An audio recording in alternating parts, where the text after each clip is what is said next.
Mr. Curtogram, number 10, here we are again. How are you, my friend? Good, mate. How are you? Yeah, I'm pretty good. I think probably better than you've been over the last week or so. Yeah. So I did get COVID. Just the start of the new year. So it wasn't. It wasn't any good. I mean, to experience it firsthand, it was definitely. It just wasn't any good. Whereas before actually catching it, it was, I guess, it was around, but you just never thought. Well, I never thought that I would have got it because you didn't really know anyone who had it. But then it went pretty crazy up here over New Year's in Queensland. So ended up getting it, but I'd had a lot of health issues the last couple of months anyway. So I thought that it really would have hit me, but somehow it's corrected all the sinus issues that I had like previous to the new year. Yeah. So now since we've started this podcast, my sinuses were actually getting worse and worse, and it was harder for me to actually be able to speak properly, and I was changing my words to try and match to what I could actually say properly. Whereas now since having COVID, now I can breathe through my nose again, and I can taste stuff again, which is like the opposite effect of what it has on most people. So for me, it's like somewhat, part-time fixed some of the health issues that I had earlier. So That's I bizarre. I don't get it, but I'm happy I'm on the other side of it now. So That is super weird. Yeah. It could literally just be something like, your body just kicks into full gear, just fighting, like your immune system just kicks up into full gear. So maybe that's what it was. I don't know. What was your treatment like? What can you do apart from ride it out, drink lots of water? Like what can you actually do? Nothing. That's the thing. Like the hospitals are so overrun that that if I actually was like seriously sick, Laying it on a bit thick still now. got No, it. I'm kidding. No, I'm fine. Yeah, no. So I've found the last 2 days I've actually started to have a bit of a cough, but other than that, I feel totally fine. And the cough is just kind of, I don't know, it's kind of just there, but can't remember what I was saying, but yeah. Oh yeah, the hospital's been overrun, and Memory loss? Short-term memory loss. Oh, long-term memory loss. No, so I'm just drank heaps of Hydrolyte, had heaps of Panadol, and just had to ride it out. It was really hard because I wanted to be so productive over the holidays. I'd set out all these goals. I wanted to, learn how to grade better, learn a new program, like all these things, and then I was just in bed and it was hard to focus. I couldn't actually look at my computer, so it was very unproductive. So it was hard for me just to sit around. I can only imagine how hard it would be for someone like you to not be able to do anything, because I think about that sometimes, and I'm kind of like, maybe it wouldn't be bad to be forced to slow down and take stock and tick off all those things on the list that I would just never justify doing, or even just little things like playing video games on the Switch, or watching stuff on Netflix or whatever. It's now that I'm doing the channel again, I'm never ever bored because there's always something that I should be doing, which means that I'm pretty much always procrastinating. So it's like, even if it's just like, I've had this video that I've been editing for 2 weeks now, just on and off, and I'm just like so at the point where I'm ready to scrap it, but I need to just finish it. But it's like everything else in the world seems more interesting now. All of a sudden, like, I'm really interested in cooking, and I'll vacuum the house and move my room around, and I'll do anything to avoid doing this. And I can only imagine the frustration of being forced to not work, not go outside, not whatever, but not actually being able to get any enjoyment out of your downtime. Exactly, yeah. So that's the thing. I did actually watch a lot of Seinfeld, so that was about all I could handle, and I'd just fall in and out of sleep. And then I downloaded a Dragon Ball Z game on Switch where you know, I've never actually played any game on story mode because I've never had the time to kill. Yeah. But so that was fun. I was pretty hyped about that. Yeah. Yeah. Yeah. Yeah, well, I've been sort of tossing up in my mind whether I wanted to talk about this sort of stuff because, I mean, everyone's so sick of hearing about COVID. But at the same time, I think it's really important that we, you know, in our own way, we're documenting our own lives through this podcast. And I think it'll be really interesting in a year's time, 6 months' time, you know, even 10 years down the track to look back on this and think, oh, that was that week that Kurt had COVID, or, you know, remember what life was like then. I've been listening to some other people's podcasts. I've recently got into a couple of other podcasts and going deep through the back catalogue. It's really interesting to hear the progression of when, for example, in America, COVID first sort of kicked in and what people were thinking and the stories were being told about treatments and this and that. And it was just interesting to hear that snapshot in time, which I think sort of relates to a lot of the stuff we've been talking about documenting our lives and the people around us, and you know, the stuff that we've been talking about with the little Fuji cameras and actually just making sure to record the mundane things. Anyway, let's transition. I actually do want to get a little bit what's the word, a little bit inspirational, no, a bit existential. I want to get a little bit deep in this one. In fact, I think you had mentioned some of these topics a while ago. Yeah, and it was about anyway, I've got a list of questions. I'm gonna ask you. I'll answer them as well. Let me know if you need me to take over. If your throat or voice or cough is too bad, I'm happy to jump in. I'm just going to hit you with it. Like I said, I think these might be some of your topics, but I want to know, well, actually, let me first ask, what made you start photography? What made me start it? Yeah. It was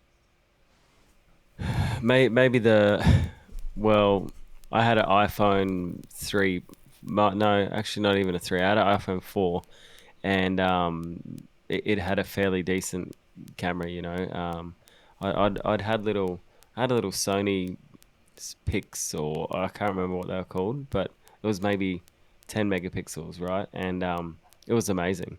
But I think I was the dude at the front of shows with my Sony Ericsson recording bands, you know, like, or taking photos, or like, I remember I had a Nokia N83 or something like that, and the audio quality blew me away that I could record bands live at the front and like it would be amazing, you know. So I think maybe that's where it first started, was like going and seeing some of my favorite bands and being able to capture it on my phone.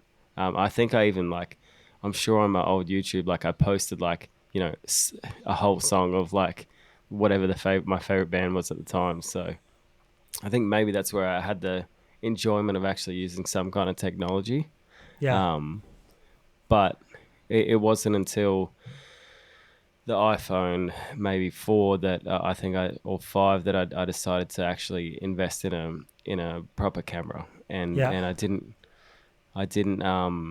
go a Canon or anything like that, because it was when Sony first had their mirrorless kind of cameras out, you know, and I had an NEX6 and just had an adapted old FD Canon lens off my dad's film camera. So for me, that's where my journey kind of started, was with a mirrorless camera. So that's why I think I was probably earlier than a lot of other people like you who were already using DSLRs for years, whereas me, I was later into the game. What year are we talking here? So I started with I don't know, 2010. 7 years ago now. 7 years? That's not that long ago. No. Yeah, mate. No, it's not. That's what I mean. I got into the game fairly late. Yeah, okay. But that was my first camera. So because I reckon the iPhone about 7. 4. Oh yeah, I didn't keep up with it. Even now, I've got an iPhone like 10, and they're up to 13 now. So yeah. That probably didn't explain the year so well. Got it. Yeah. But yeah, so anyway, the whole point. Sorry, you go, mate. Yeah. You finish. So the whole point was I was taking shitty photos on my iPhones 4 or 5, and people were saying, "Oh, man, you take such great photos." And it was around when HDR was really a thing, and I Yeah. had, I had some crappy app or whatever on my phone that just like made it look absolutely terrible, and people weren't really used to that HDR look. And yeah, all my friends and family be like, "Oh, you take such good photos." And I think for me, it was that false sense of hope that actually, pushed me to actually buy a camera, because again, they're an expensive investment. For anyone to start off with, if you spend $1,000 or $2,000 on something that you might not even use, it's kind of scary, right? Isn't it funny that uh, the story that you're told from other people and then the stuff that becomes the self-talk in your own mind, how much of it actual impact that creates on you? Like if someone says to you, oh, you take great photos, and then you might hear it from a couple of different people, and then all of a sudden the narrative in your head is, actually I do take good photos, I can take good photos. Yeah, And isn't it funny yeah, the difference that can make to the trajectory of your whole life? yeah. Well, I it think it's has. so Yeah. important, the narratives that we tell ourselves, and this is something that I've been thinking a lot about recently, particularly in my own photographic journey, but also because in less than 2 months I'm going to be a dad, and I'm going to have to think about creating a person, raising a person, Yeah, yeah. anyway, that's another conversation. But I've just been thinking about, the gift that I was given from my parents. My parents, I'm very lucky to have, such a good relationship with my parents, and they have always instilled in me that I can do literally whatever I want. And, in my house, this sounds like a negative thing, but we were never, and it sounds like I'm bragging, but there was never an option to be anything other than excellent in my house. That's just how we were Yeah, raised. And we were, yeah, we were always told that we were outstanding, that we were so handsome, that we were, um, yeah. good at whatever we did. And I think that makes a big difference in your self-esteem, in your self-belief. Exactly. It gives you that self belief, and it's not like, telling your kids or telling people that they're good at it just for the sake of it. Um, Same as my parents. They always just said, whatever you want to choose to do, just make sure you're the best at it. Yeah. because, but yeah. So I think that also had a big effect on me as well, because if there was something that I wasn't good at straight away, I wouldn't even waste my time. I'd be like, Yeah. well, I'm not good at it. I don't need to use any energy towards that. So I'd rather just pursue the things that I'm good at, right? Um, Yeah. Rather than slog it out for a lot of time. Like, unless you really love it, it's like, you know, if I don't know, I wanted to fly a plane or something. Like, I feel like that's probably, if I loved it, then yeah, it would be a lot harder to get in the position to be the pilot. But For sure. For but sure. yeah, I guess maybe I just chose easy things to be good at. Well, it's either, I can't tell if it's a very mature or very immature decision, because I think my brother is very much like that. He's just naturally gifted at so many things, particularly like sports. He is just good at every sport. And on the flip side, he's never really had the patience for music that I had, or photography, or drawing, or whatever else that I was into growing up. And so, like you say, he would just go hell for leather at the things that he was good at, and he was just not interested in the other stuff. And Yeah, in a way, even in your own, child's perspective of the world, I sort of think it's quite clever, because very much so now, I the way I see things like this is that you should double down on your strengths instead of spending all the time trying to build up your weaknesses, because it's going to take 10 times as long to get, for me to learn how to draw really well than it is for me to learn how to light really well, because lighting is Exactly. something that I love and enjoy, and drawing is a skill that I don't have. So, why would I spend hours and hours and hours doing that when I could double down on something that I already have? Yeah. For sure. Yeah.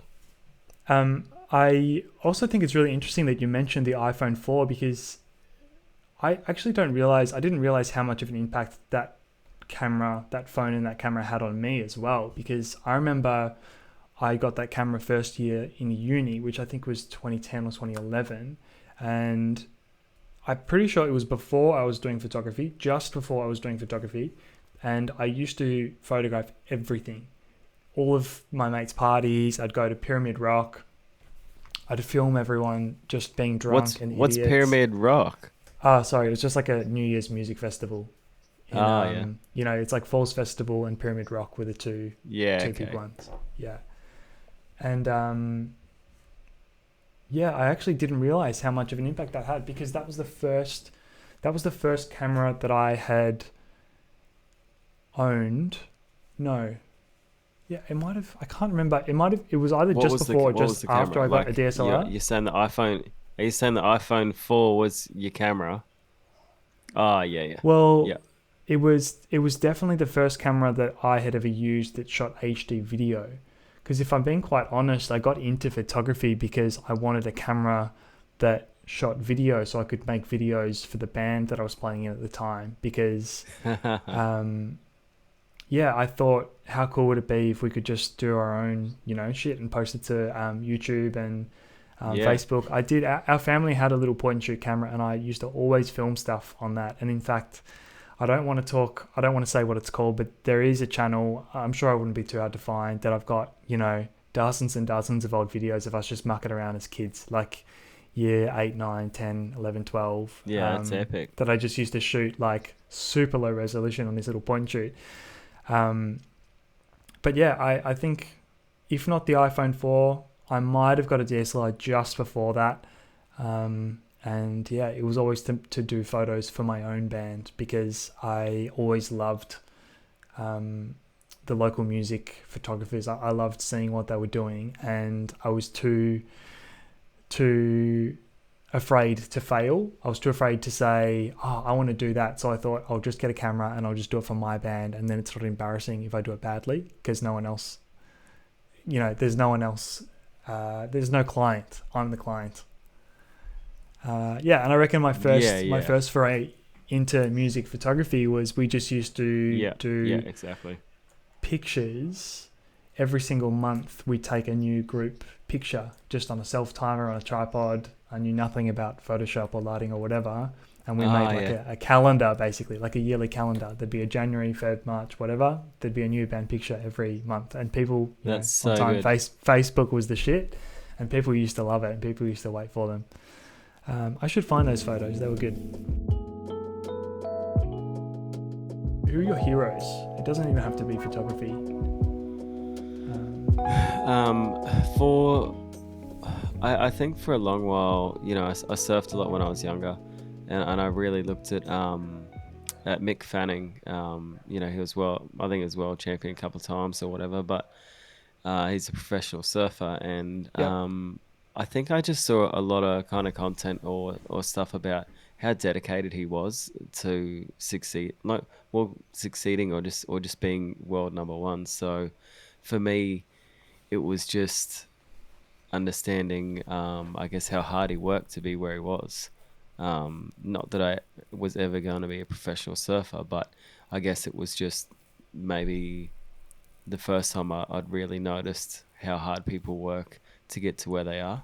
That was long Yeah. before I knew anything about business or, everyone's an entrepreneur these days, but it was long before any of that. So, um, it might have been on a surf DVD or YouTube or somewhere that I saw maybe a little documentary on him that I guess showed how hard he worked, and that he had that schedule. So for him, and for me, I think it's always been athletes, because they physically and mentally have to be, you know, prepare for everything. And I think it's that hard work and dedication that I admire, that it doesn't come so easily to anyone. So, what about you? So Uh, do you know, I was thinking about this today because I knew I was going to ask, I knew I was going to have this question in the podcast, and I actually struggled to think of, like, I was thinking if I could meet anyone, who would I want to meet? And to be honest, there's not that many like celebrities or whatever that I would actually want to meet, because I would feel like, what do you say when you meet someone you really admire? If I wanted to meet LeBron James or whatever else, what do you say? What can you possibly offer that person? But Yeah, the zero. yeah, the one Yeah. person that I always come back to, and I anyone that knows me, especially in real life, I crap on about him all the time, is just Tim Ferriss. Yeah, I thought I you were going to say really, that. I seriously like. Really can attribute so many of my personality traits and just the way that I've grown. Like, I think I just found him at the right time in my life. It was just after high school, 2010, 2011, and I just think into the adult that I am today, I can attribute so many things that I've learnt from him. He's just like completely obsessed with optimizing and just experimenting in every different aspect of his life. And above all, I think his books, they have sort of scammy sounding titles, and that sort of puts people off. But above all, all of his content is about is really, it's learning how to learn. It's learning how to get really good at something really quickly. Yeah. For example, he did the 4 Hour Chef, and it's not actually a book about cooking. It's using cooking as an example on how you can learn any skill and get great at any skill, which I absolutely love. And, learning, and also, I suppose, teaching, which is also a form of learning. I think when you teach someone, you get really, you really nail it down for yourself. I think that's a really good way to learn, is to try and teach someone else. Yeah. Anyway, he's really inspired me, and in all aspects of my life as well. I definitely think that sort of all of that sort of stuff transfers into my photography life as well.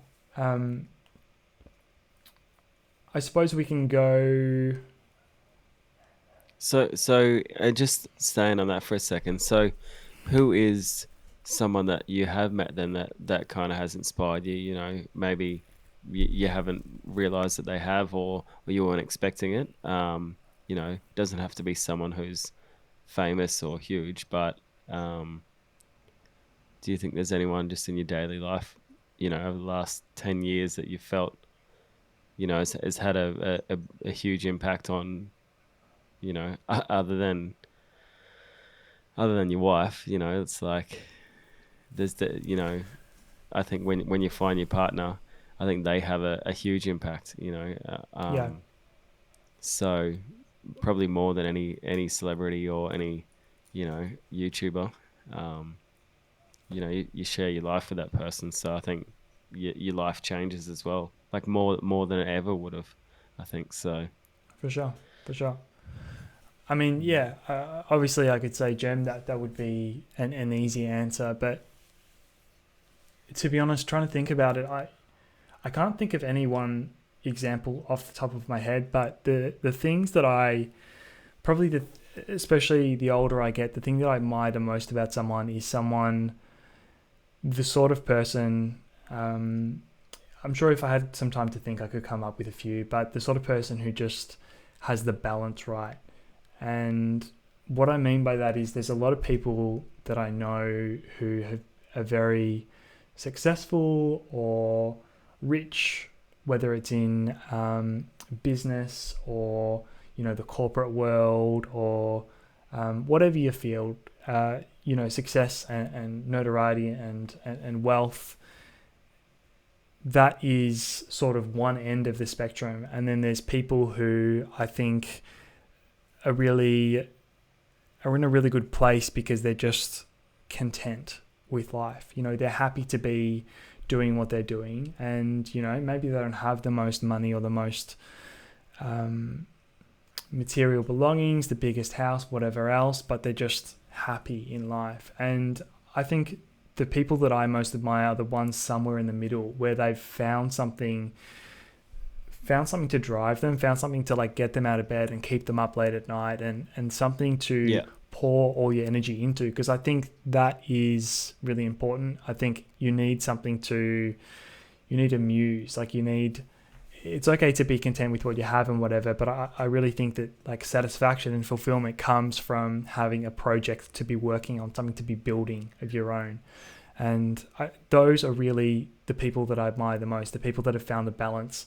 And I suppose trying to look at my life 10 years into the future, you know, what my dream would be, you know, I don't want to make, it would be lovely to make a lot of money, but to be honest, just like a middle of the road salary, like let's say like 100K, but just a really well balanced life, that would be the absolute dream for me, because I don't want to be, you know, life is not about just working to the bone for a bit more money. You know, I feel really lucky in the last couple of months. I've been able to shift the balance of my life a little bit and work a day less and pick up more freelance work and do more of YouTube and whatever. And like we've mentioned before, that 20% less income or 20% less time at work has just paid off, you know, exponentially in other areas of my life and my general happiness. So yeah, in a long roundabout way, I suppose what I'm trying to say is the people that I always aspire to, the people that I want to meet and want to be around and give my energy to, are the people that I think have, you know, you just meet someone and you just like, they just have it figured out. They just have their shit sorted. Yeah, I can't explain it any more than that. Yeah, I think they just have a formula that works for them, you know. And you're right, like you don't. Yeah, I don't want to earn, you know, the hugest amount I can think of if I don't have that balance, you know, like your health goes down, your relationships go down, like Yeah, yeah, there's a lot of sacrifice, and I think yeah, I don't think you have to be that person that's hustling and you know kicking all these goals all the time. I think yeah, balance is probably more important. yeah. And to be honest, I don't know, does that actually exist? Because when, if you are in that place, you know, to be honest, I'm not trying to toot my own horn, but you know, there are certain friends of mine that I know in a way look up to me because they see, you know, our place and my relationship with Jem, and I have a job doing something that I love, and they think that I am someone who has it figured out. But do you ever have it figured out? Does anyone ever have it figured out? To be honest, like No. this last year in my life has been the most like the highest highs and the lowest lows in the last year, and it's been such a period of change for me. To be honest, like 29 to 30 has been such, there's been so many more changes in my life than it has between, you know, let's say 17 and 18, you know, 21, that phase in your life when you're actually turning into an adult. I feel like I'm only now just learning what it is to be an adult, a real person functioning in the world. Yeah, yeah. I agree. I think maybe 28 was like around about the time where I was maybe figuring out, you know, the next step in my life. Um, Before that, yeah, I had no idea what I was doing. You know, it was just living week to week and just yeah, you know, changed careers a couple of times and you know, your interests change and yeah. But now, you know, I feel like I'm trying to make goals for the next 10, 20 years now rather than when I was younger. It was like year to year or month to month, I think. Yeah. Yeah, and I mean, you know, from the outside looking in, Kurt, you do look like someone who has your shit, you know, very well figured out, because you, to, you know, ostensibly you just put your head down, and like I've said many times before, you're always taking on jobs that, you know, must be scary to do, and Yeah. you take on jobs that I'm sure at times you feel are beyond you. But you know, to the outside world, when I see your Instagram stories go up or whatever, it's like, fuck, Kurt is killing it. You know, I suppose I have to ask from your perspective, does, you know, imposter syndrome is obviously a real thing. Everyone I think in the world experiences imposter syndrome. You know, I'm sure Yeah. Barack Obama used to wake up in the morning and think, do I actually deserve to be the president? Like how did I Yeah. get here? You know, that's just one thing that I've been sort of trying to deal with, is that if you're always, if everyone is going through this, then we just have to learn to love what we're doing right now, or to just make the best of what we're doing right now. Because if you have this goal that you're reaching towards, this figure, this job, this promotion, this client, whatever, when you get there, like if you haven't enjoyed the ride, you're not going to enjoy it all of a sudden once you get there. Yeah. How do you feel about imposter syndrome? Well, I feel like I haven't experienced it in photography, because I feel like at the level that I produce stuff, I want to be better than everyone else, So I've really pushed myself in this field, to learn more, to be better. I know I'm not the best, but I want to be the best, and I know that I have the ability to get there. Whereas I feel like when I played in a band, well, I still do, but I don't know what's happening with that. But yeah, yeah, exactly. Yeah. So, I feel like when I was playing shows and just being a musician in general, I felt like, I definitely wasn't as talented as, a lot of bands out there. So I felt, within that industry, I felt I definitely had imposter syndrome, but for me, it was always like, well, I'm here. I just need to give it everything I got, and I feel like I overcame that, not by being the best guitarist out there or whatever. It was just by giving 100%. Every time I hit that stage, it was like, I'm the best guitarist alive, even though I wasn't. It was just, you really have to, especially, you're playing with bands that are so talented and bands that you grew up listening to. Exactly, yeah. I guess, we played a bunch of festivals and stuff, and probably one of our biggest shows was with Parkway, and I'm like, damn, I'm on the same stage as Parkway. Like, this is a bit surreal, but it's also like, I could name 10 other bands that could have been up here, instead of me. So it's a good way to think of it. Yeah, it was hard, and that's what I feel like, not always the people who get the opportunities aren't always the people that deserve them. So it's like, if you get an opportunity, like, appreciate it, and respect, that there's 10 other people that could have got the exact same job or position or whatever it is. So like, I think it's always good just to look back and be like, well, I'm really grateful that I've been, selected or put in this position or whatever it is, because I don't know. So it's hard with just dealing with understanding that you deserve to be there. So allow me to butcher a quote like I do every week. What is it? Success is the intersection of hard work and opportunity. Yeah. Or like, it's luck meets hard work. That's what success is, right? Because exactly. You can only work so hard. You can only work to 100% of your capability. But at the end of the day, sometimes people are presented with opportunities that other people aren't. But if you are firing on full cylinders and you're doing everything that you can from your own perspective, then when those opportunities arise, you're going to capitalize and take it further than the next person could. Exactly. And I feel like in a lot of things in my life, if I hadn't have worked so hard behind the scenes or previous to that opportunity, then it wouldn't have furthered from that date or from that experience. So that's why it's like that's where the drive and the dedication comes in, I think. So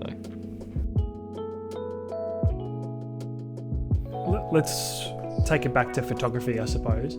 Is there anything you do that you think hurts your chance of success, or is there anything that you should do but you don't do? This is something that I've been really wrestling with, because like oftentimes we know exactly what we need to do. I've spoken about this to you before, I'm sure. Like, if you want to get a six-pack, you cut out the carbs and you do some more sit-ups. But like, why can't I do that. It's not that easy, right? Yeah. No. So Yeah, anything comes to for mind? me, yeah, I think it is in this day and age. For me, it's like just actually managing social media and your output on the world. Because for me, scheduling posts or any of that, I've never been good at it, and I feel like for me, my portfolio online is like 2% of what I've actually done. Or, I feel like I should put time aside to each month curate the best things I've done for the month, and then either have it as a reel, or as, update a website or any of that. So that's the stuff that I'm bad at. I love working. I love Hmm. improving, and I love learning new things, but I'm really bad at, I guess, maybe showcasing all the stuff I actually do, or even the quality, or yeah. Um, so for me, it's yeah, just letting people know what I've actually done. Yeah. Realistically, yeah, because Do I you know? feel I like don't. if so, a lot of people look, and if they see something you like, they just want you to replicate it for them. For sure. For sure. I don't know if there's a photographer alive. Every single photographer I talk to, myself included, I say, "Oh, what's your website?" I'll look you up, and they say, "Oh, my website is this," but don't look at that. Those photos are 3 years old. I do the same thing. Why are we like that? Every single person. I don't know. That's the way you get work, right? If someone sees you, they go, "Where can I look at stuff? Yeah, What's that?" And then I always say, "Sorry, it's not up to date." yeah. Yeah. Do you actually have a website for your commercial stuff or just the wedding stuff? I did, but because I was so slack at updating it, I just removed it. Because Ah, yeah, like on my original site, it would have commercial, weddings, sports, but because I wanted to go through, and regrade everything for commercial, regrade everything for yeah. sports, and regrade, so it was a bit more just cohesive. Seamless. Yeah, And then I yeah, just never got around to it. And then even the weddings stuff on my website is 4 or 5 years old. So I think people still want to see a website, but if they go to it and there's nothing there, they'll just go yeah, straight back to my Instagram anyway, and then just yeah. scroll through. And I feel It's like true. it's easier, like Instagram is the biggest portfolio for us, that we can have. So that's why it's like, man, I need to be posting daily, just to have that online portfolio. Yeah, yeah, Not because I'm trying to like gain more followers or anything. It's just for the new clients, or even for the existing clients, to see your full range of what you can do, or the quality of work that you can produce. for sure, for sure. All right, let's start to wrap it there. We've rambled for long enough now. Thank you for going on that journey with me. That was a little bit wishy-washy, that one, but I really enjoyed it. Thank you for playing along. Have you got a tool of the week? I can go first if you need some time. Yeah, you go first. Yeah. I recently got we spoke a little bit in the past about a like dongle. Yeah. I was actually I was trying to get a card reader that was USB-C, because I've mentioned to you I've changed all my hard drives to USB-C, which has been unreal. And I was just Yeah. trying to get a card reader that was USB-C, and I found this Anker, little mini hub, and I actually just bought it for the card reader. But I have to say it's fantastic, and it hasn't dropped out once like my little Satechi, Yeah. the ones that just plug onto the side. That's They're useless. terrible. Yeah. Absolutely terrible. Yeah. So far, this hasn't dropped out once, and it's got ST and micro SD on it. And I have to say, it's not as slick looking, but it's excellent. It's improved my life a lot. So Satechi make a slimmer version of that Anker one, and that's the one that I use. So anything with the actual proper cable will always connect properly. But yeah, I went through both kinds of those Satechi ones, how it had plugged into two Yeah, USB-Cs or the one USB-C. Yeah, man, it was meant to be, because it was slim and it looked cool, and they're absolutely terrible. So But yeah, it's better I with think the anything cable. with that, exactly. Yeah, so I've got the cable version, and yeah, it kind of flaps around, if you're moving your gear, but it's just way better. Yeah. Yeah, yeah, nice. Yep. All right, anything? Yes. So I'm gonna go with these. So this is this is stupid. I know it sounds dumb, but these are just little it's not foam, but Coaster, I don't know, little, cork. yeah, yeah. So it's just literally for my, yeah, there you go. Yeah. So from IKEA, and you can just put it on your desk. I've got a nice desk over there. I don't need it to be, stained and get all rubbish, or even, because you've got all your electronics on your desk. As soon as I put a cold can or whatever it is on my desk, it's gonna get all wet. So especially if you got SD cards lying around or whatever, you don't want it damaged. So stupid, but also very, very handy. So I think, you buy a pack of 3 or whatever, but yeah, I do bargain. the exact same. Yeah, love it. Yeah. Nice one, mate. Thank you so much for joining me once more. If you've enjoyed this session, it's a bit of a wishy-washy one. Snuggle up to that like button, hit subscribe if you haven't already, and we'll see you next week.